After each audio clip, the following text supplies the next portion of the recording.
इस खबर को लेकर जब चर्चा पाकिस्तान में है तो हिंदुस्तान और अफगानिस्तान के लोग भी इस बारे में बात कर रहे हैं, लेकिन पानी का ये संकट अगर गहराएगा तो फिर हालात होंगे क्या, इस पर बात करने के लिए मेरे साथ में हुसैन जावेद जी जुड़ गए हैं। वरिष्ठ पत्रकार हैं, सीधे पाकिस्तान से हमारे साथ में जुड़े हुए हैं।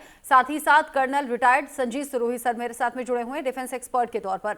आप दोनों का ही न्यूज इंडिया पर बहुत बहुत स्वागत। सबसे पहले हुसैन जावेद जी, आप ही का रुख कर लेती हूँ। पहलगाम में हुई आतंकी घटना के बाद में भारत सरकार की तरफ से भी जो फैसले लिए गए उसका असर पाकिस्तान में अलग अलग तरीके से नजर आया। अब अफगानिस्तान एक और चोट कर रहा है पानी की। जी मैम, सबसे पहले आपका शुक्रिया कि आपने इनवाइट किया, और कर्नल साहब को भी सलाम। देखिए, बात यह कि जिस दरिया की बात की जा रही है जो कि अफगानिस्तान से इस तरह पाकिस्तान में आएगा, कुनड़ रिवर, अगर इसका भी आप देखें इसका सोर्स कहां से आ रहा है। इसका सोर्स तो पाकिस्तान से आ रहा है। पाकिस्तान से ये अफगानिस्तान में दाखिल होता है, उसके तकरीबन 450 किलोमीटर के इलाके से गुजर कर दोबारा से पाकिस्तान में आता है।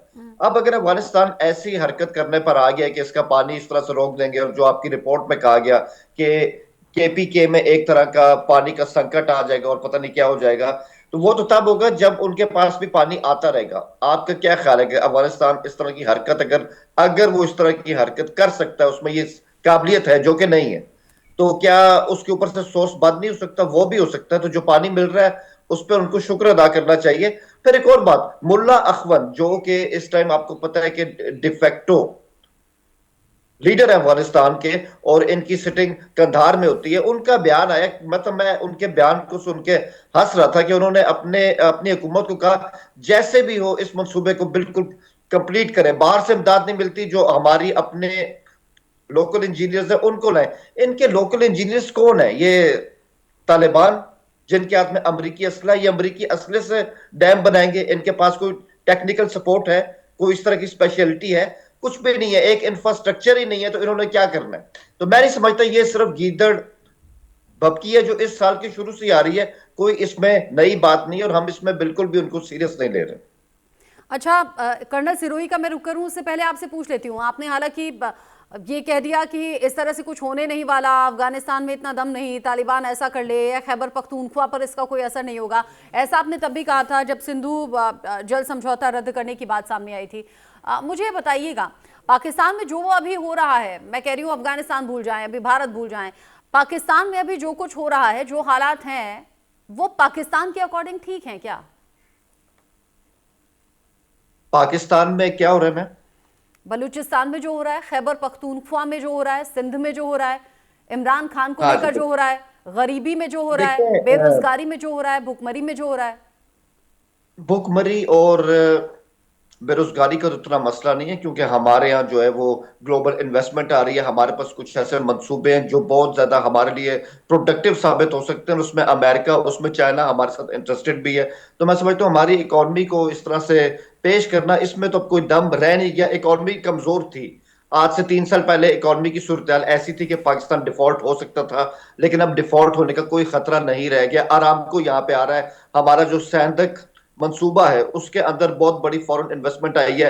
रैकोडेक का जो हमारे सोने की जिसे गोल्ड माइन कहते हैं, उस पे फॉरेन इन्वेस्टर की तरफ से इन्वेस्टमेंट बहुत जल्द आने वाली है। तो इतने हालात यहाँ पे खराब नहीं है। दूसरी बात, आपने कहा कि बीएलए और टीटीपी, बिल्कुल ये हमारे लिए चैलेंज है। हमने से कभी इनकार नहीं किया, और ये साल भी काफी सख्त रहा है, और हमें लगता है कुछ साल लग जाएंगे हमें इसको मुकम्मल तौर पे कर्व करने में। लेकिन आपने बात स्टार्ट की इंडिया के साथ, जो हमारा इंडस बेसन का एग्रीमेंट है, और फिर क्योंकि इंडिया ने भी इस तरह इसी साल इंडिया ने खासकर मई की जंग के बाद हमें थ्रेट किया कि हम आपका पानी बंद कर देंगे। हालांकि वो हमारे साथ सिग्नेटरी है इंडस बेसन ट्रीटी के, जो 1960 में जिसपे साइन हो चुके हैं। तो उस एग्रीमेंट के अंदर ही क्लॉज है जिसमें इंडिया पाकिस्तान ये मान चुके हैं, एक मुल्क अज खुद इसको सस्पेंड नहीं कर सकता जब तक दोनों मुल्क इसको ना माने। ये तो इंटरनेशनल लॉ की खुली खुली खिलाफ वर्जी, और ये मामला तो इंटरनेशनल कोर्ट ऑफ जस्टिस में भी इस तरह से जा सकता है। तो इंडिया का पक्ष बहुत ही कमजोर है। ठीक है, उन्होंने थ्रेट जरूर किया है, लेकिन इंडिया इस तरह से सिंध का पानी, चनाब का पानी, जेलम का पानी डाइवर्ट कर दे, ये कोई एक 2 साल में तो हो नहीं सकता। 10-15 साल लगेंगे। और पहले ही हमारी हुकूमत इसमें कह चुकी है, हमारी स्टेट कह चुकी है, अगर इस बारे में कोई ऐसी कोशिश की गई, हमारा पानी कम हुआ, it will be taken as act of war. Okay, आप इसे एक्ट ऑफ वॉर मान रहे हैं, लेकिन खून और पानी एक साथ नहीं चल सकता। ये भारत सरकार ने क्लियर शब्दों में कहा, प्रधानमंत्री मोदी ने सीधा कहा कि भाई खून और पानी एक साथ नहीं चलेगा।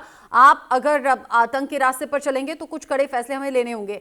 कर्नल सिरोही, सिंधु के बाद में अब जिस तरीके से कुनार नदी को लेकर बात हो रही है, पाकिस्तान पर इसका इम्पैक्ट आने वाले दिनों में आप क्या देख रहे हैं? देखिए रचना जी, पहले तो मैं हुसैन जावेद साहब को ये बताना चाहूंगा कि पानी को रोकना इतना आसान नहीं है, और स्पेशली जब माउंटेन्स के अंदर जब वो नदी प्लेन्स में आ जाती है तब जाके उसको रोकना आसान है, माउंटेन्स में रोकना मुश्किल है। तो जो जावेद साहब ये कह रहे हैं कि ये खैबर पख्तूनवा में चित्राल डिस्ट्रिक्ट से निकल के आती है, हम भी इसको रोक सकते हैं, नहीं रोक पाओगे, technically it is not feasible. तो इसलिए ये आपका मानना कि जी हम उसको पाकिस्तान से अफगानिस्तान में जाती है तो हम पाकिस्तान में रोक लेंगे, वो नहीं रोक पाओगे। नंबर टू, आपका ये मानना है कि जी अफगानिस्तान कह रहे हैं कि जो इंजीनियर लेके आएंगे, इंजीनियर कहां से आएंगे, उनके पास तो सिर्फ बंदूक है। देखिए अगर पाकिस्तान और रशिया चाहे या चाइना भी चाहे, मैं कह रहा हूं चाइना सीपैक जो 2 लेके आएगा अफगानिस्तान के थ्रू लेके आ रहा है, तो चाइना को कौन रोक सकता है अफगानिस्तान की मदद करने के लिए। तीसरा मैं कहता हूं भारत को भी अगर वो कहते हैं कि जी आप हमारा ये डैम बनाए, तो भारत भी बना देगा डैम। तो डैम बनाना इतना कोई टेक्निकल मुश्किल काम नहीं है जो तालिबान नहीं बना सकती या किसी और से नहीं बनवा सकती। तो ये जो आपके लिए एक समस्या है, इस समस्या को आप ये मत समझे कि जी ये नहीं हो सकता। अगर वो कह रहे हैं और बाई चांस अगर होता है तो आपको प्लानिंग ये करनी चाहिए, कॉन्टिजेंसी प्लानिंग ये करनी चाहिए कि अगर अफगानिस्तान ने आपका कुनार नदी के ऊपर पानी रोक दिया और उसके बाद ये कुनार नदी अटोक में आके इंडस में मिल जाती है, तो आप अंदाजा लगाइए कितना खैबर पख्तूनवा में पानी की कमी हो जाएगी और कितना फिर नीचे जाके सिंध में कमी हो जाएगी। तो ये एक गहरी समस्या है, इसको समझना चाहिए। और जो है ये सोच के कि ये हो नहीं सकता, तो इसके बारे में आप अगर आंख बंद करके बैठेंगे तो फिर मुश्किल है, नंबर 1। नंबर 2, जहां तक आपने इंडस वाटर ट्रीटी की बातचीत करी है, इंडस वाटर ट्रीटी में कोई दो राय नहीं है।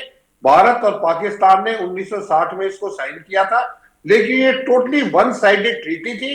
ये जो है हमारे जो प्राइम मिनिस्टर थे प्रधानमंत्री नेहरू जी ने, उन्होंने एक अच्छे जेस्चर के हिसाब से कि ताकि एक हमारा पड़ोसी देश है, हमारे में से ही ये बंटवारा हुआ है, भाई भाई है, तो वो उन्होंने ज्यादा दे दिया। अगर इसको आप लॉजिकली देखिए तो इतना शेयर आपका नहीं बनता है। नंबर तीसरी बात आपने कही है कि जी ये इतनी जल्दी नहीं होगा, एग्री विद यू, लेकिन आपको ये पता होना चाहिए उरी अटैक के बाद हमारे प्रधानमंत्री नरेंद्र मोदी जी ने ये कहा था 2016 के बाद कि पानी और जो है खून इकट्ठा नहीं बह सकता। तब से ही भारत सरकार अपनी जो है प्लानिंग चालू कर रखे हुए है और आने वाले दिनों में ये करके होगा। तीसरी चीज ये आपने कहा जी इंटरनेशनल कोर्ट ऑफ जस्टिस में जाएंगे। ये वर्ल्ड बैंक ने बैठ के भारत और पाकिस्तान का जो है संधि कराई थी, इसमें कोई मॉरल ऑब्लिगेशन नहीं है। और जहां तक संधि की बात है, संधि तो आपकी हमारी शिमला एग्रीमेंट में हुआ था, जिसमें ये तय हुआ था कि जो हमारे जितने बायलैटरल इश्यूज है वो हम आपस में मिलकर सॉल्व करेंगे, हम इंटरनेशनल उसमें नहीं जाएंगे। लेकिन आप जो है पाकिस्तान हर साल यूएन में जहां भी मौका मिलता है कश्मीर का मुद्दा था। तो ये ट्रीटी की बात मत कीजिए, एग्रीमेंट की बात मत कीजिए। एग्रीमेंट तो आपके जो है जियाउल हक साहब तो आपके कॉन्स्टिट्यूशन को भी कहते हैं कि it is just a paper of peace of paper. तो आप कॉन्स्टिट्यूशन को पेपर समझते हैं और आप चाहते हैं कि हम आपके हर एग्रीमेंट, हर संधि को इतना पाक समझे कि उसको हम बदल नहीं सकते। हम बदल सकते हैं, हमने बदल दिया है। अब प्रॉब्लम ये है, आपको ये समझना होगा कि एक तरफ अगर इंडस वाटर ट्रीटी सस्पेंड रहती है और भारत आपके यहाँ उतना पानी नहीं आने देगा जितना आपको जरूरत है, और उधर कुनार नदी का अगर पानी आपके बंद हो गया तो फिर आप क्या करेंगे? ये सबसे बड़ी समस्या है और इसको समझने की कोशिश करनी चाहिए, इसको अनदेखा नहीं करना चाहिए। चाहे भारत से आप बात करो, आप ये अगर जिस चीज पे झगड़ा है आप उसी को बंद क्यों नहीं कर देते? अगर ये हमारे प्रधानमंत्री ये कह रहे हैं कि खून और पानी इकट्ठा नहीं बंद चल सकता, तो आप खून को बंद कर दीजिए, हम पानी खोल देंगे। उसी तरीके से अफगानिस्तान के साथ आप ताल्लुकात कर लीजिए, उनसे बातचीत कर लीजिए, हो सकता है वो डैम ना बनाए। तो ये कन्फ्रंटेशन करने से किसी समस्या का हल नहीं होगा। आप जो है कोऑपरेशन करने से, कोलैबोरेशन करने से इसका हल होगा। तो ये धमकी देना कि जी हम इसको पानी अगर हमारा बंद कर दिया तो हम इसको we will consider as war, war आप कंसिडर करके कर भी क्या लेंगे ये बता दीजिए। ठीक, कुछ नहीं कर सकते। वॉर से हासिल पहले भी आपको 4 लड़ाइयां आपने लड़ चुकी हैं, हम भी लड़ चुके हैं आपके साथ, क्या हासिल हुआ? कुछ हासिल नहीं हुआ और बात तो आगे भी सही कुछ है। हासिल नहीं होगा।